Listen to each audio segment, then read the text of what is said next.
Hello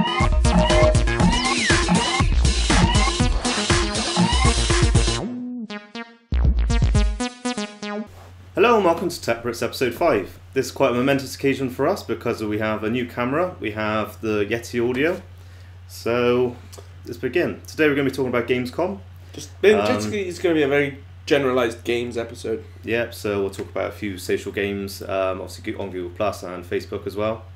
Yep, so let's start with GamesCom. I haven't been following GamesCom because I'm not very gamey, and we'll get onto that later, but tell us what's been going on at GamesCom. Right. So there was a PS3 price cut announced. Well, that'd be good. So that'll be good. Yeah. I mean, I don't know, like whether just trying to get a few more sales in, considering there's rumours of new hardware, obviously next year. The Wii. Is the 360 getting an upgrade? Well, that's the rumours, is that there might be a Xbox 720 or a PS4 on the way. Oh God, they don't call it 720. No, that'd be a stupid idea. But I mean, obviously then there was a new PSP model. There was the E1000 announced, which is, they've taken a weird approach with the new PSP as there's no Wi-Fi on the device. That kind of makes sense. I mean, I have a old PSP, and I never used the Wi-Fi in it.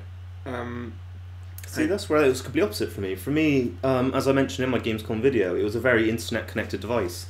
So yeah, it was internet-connected. I used it for internet and for sort of surfing, which I think obviously people might miss, but obviously that's now in the smartphone hands. Yeah. Which is probably why they've taken out. This is now just a dedicated gaming platform, because I never played online on the PSP except for SOCOM, which was a great game. Yeah, that was a good game. So any news on the PS Vita? PS Vita, no, it's going to just the same as was announced back at E3.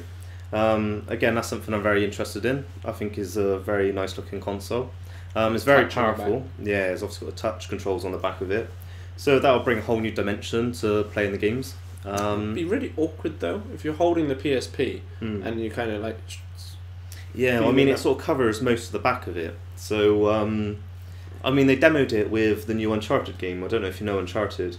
I've heard of it. It's sort of like a Tomb Raider kind of like game. But like, so when you're climbing and stuff, you can use the touch on the back to sort of mimic the climbing controls. Oh, well, that's I see where that might be quite a good control. I mean, I saw a demo where you've got like a ball on the screen and you use the back and you like move the ball around, a bit like old-fashioned magnets, where you got a magnet on the table and then you put another magnet underneath. You move the magnet around. Yeah. Where they're moving the ball underneath the PSP on the back. So that'd be quite good.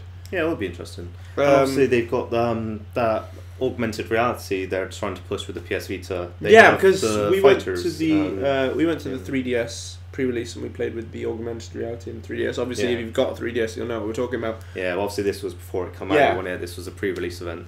So they're hoping to put augmented reality in the PSP.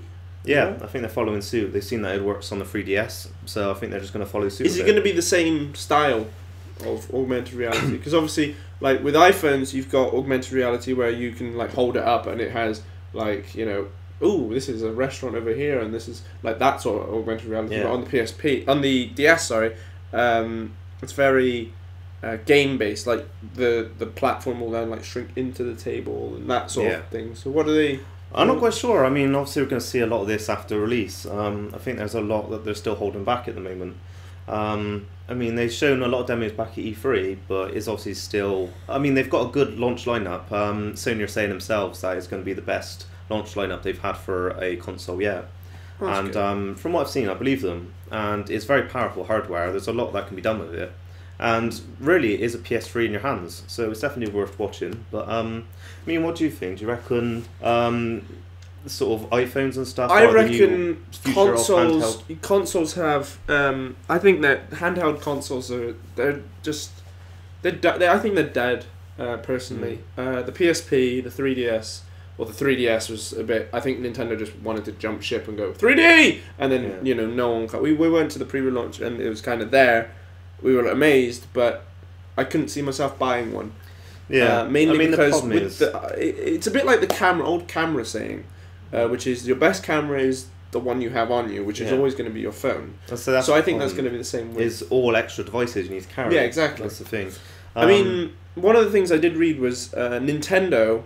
They're being pressured by shareholders to release Nintendo games onto phones, onto iPhones and Androids. So, you know, they're being pressured to release the likes of Pokemon and, you know, other titles onto the iPhone. So I think that's the step that these makers, you know, developers and makers are going to have to take. Yeah, I think so. I think there will always be room for it. Like, there's quite sort of dedicated gamers like myself who will still want the devices, but like I said, I think it is an extra device for many people to carry. But so obviously, as phones if you have a phone on you, then you're going to use that. Obviously, as phones get better in specs, you're going to need less and less. Because like you said, with dedicated gaming, you've got the likes of Infinity Blade, and you've got the likes of, you know, Gameloft games, which are full worlds. You know, you've got Gangstar, which is the GTA knockoff. Yeah. But, you know, they are full worlds. They are full games. Yeah, definitely. So, moving on from mobile handhelds, any news on the Wii U?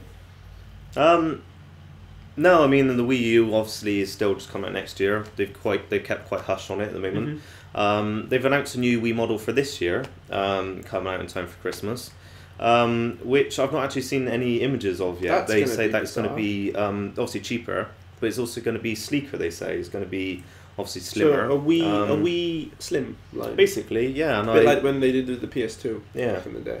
But again, I mean, a lot of people, as far as I know, if they wanted a Wii, it was always cheap enough before. So I think for people who wanted a Wii, they would have already got it. So whether they have user base for it or not, I don't know. Yeah, it's just funny when you say for people who wanted a Wii.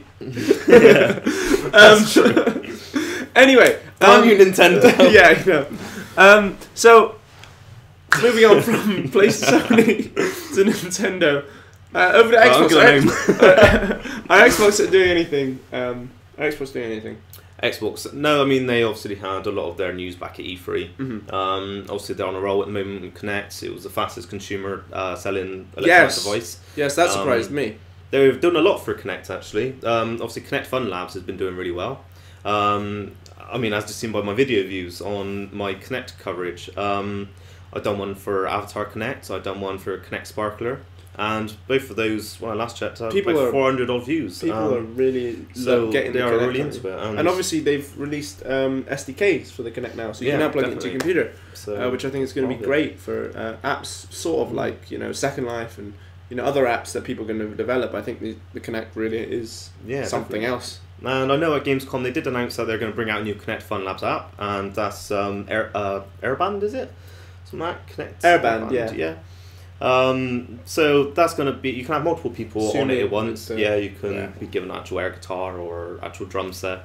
And they're just taking air things to a whole new level. Basically, they're showing what Kinect can do. Again, it would be good to see how they're going to push it for core players. So I know Ghost Recon, they're obviously trying to show that they can cater for your hardcore gamers as well. Yeah, I think for hardcore gaming, it's still going to all go back to the PlayStation Move, because obviously the PlayStation Move, it's better to have an actual physical control. I mean, we played with some PlayStation games back at Gadget Show live, and it blew me away. You know, I'd not played with many Move games, but like I played with some first-person shooters, and they're really good with Move. They are. But I am really interested in this Ghost Recon. I've seen some demos of it back at E3, and the whole sort of holding it and being able to shoot by like just holding your hand up and that sort of thing. And then they showed like creating weapons. And obviously it has the Kinect voice commands as well, so you can be like build it for sniping and stuff like that, and then the gun will automatically just sort of arrange for sniping, and you can just you can spread all the parts apart by just spreading your hands. That's quite good. Select individual bits, slot them in. It's quite interactive. It's quite cool. And we'll move on from GameCom and sort of some of the big announcements there. And we'll move on to something a bit smaller, because obviously Google Plus. We did a video on Google Plus back way back in episode 1. And they've actually released social games on Google Plus. I think that was going to happen. I think everyone pretty much thought that they would get into the social gaming market. Yeah, there was a leak on their SDK or something like that. Yeah, it was on the source code, wasn't it? Yeah. But I think Google's taken a good approach to it, because it is less intrusive. They've done it like the right way. Yeah, there is a new tab on Google Plus. If you've got Google Plus, you probably have it by now. There's a new tab. They launched with 16 games, Angry Birds being one of them. Yeah. And I think this is a better way to do social gaming on social networks because it's hidden away. You know, if you want it, it's there. If you don't want it, it's not there. You just don't have it. Yeah, precisely. Yeah. And obviously we've been hooked on Sim Social. Yes, lately. on Facebook, Sim Social came out from EA, yeah, and we've been hooked. I mean, I'm a Sims fan in general, but the Sim Social is really it's a weird dynamic because it's the Sims, but socially. Social. Yeah, with your friends. That's what I suppose the definition of social games should be. Yeah. And it's the first one that's really got me hooked. I'm not really much of a Facebook gamer, and so when people have complained about it being so intrusive and stuff, I suppose I've not really seen what they meant. And now obviously I'm getting all these notifications from Sim Social, from you mainly, then now I'm starting to understand what actually means. I mean, you get those invites all the time, and I just hide most of them, but the Sim Social ones, I just click accept and then they all go away, so it's alright in that respect. And I think that's what we really wanted to cover in this games episode. Any thoughts on any games, any of the GamesCom announcements? Do you play any social games in particular? Zanga Poker is a popular one. Obviously you've got classic Farmville. Yeah, Farmville, Cityville and that lot. If you're a fan of any of them, please let us know in the comments, or you can email us at techbrits@gmail.com, or you can let us know on Twitter at techbrits. Yep. Follow me, Ryan Dawes, at Sir_Dawes. Or me at George Lim, that's J's instead of G's. Yep. And don't forget to subscribe, and we hope you've enjoyed the episode, and we will see you guys later.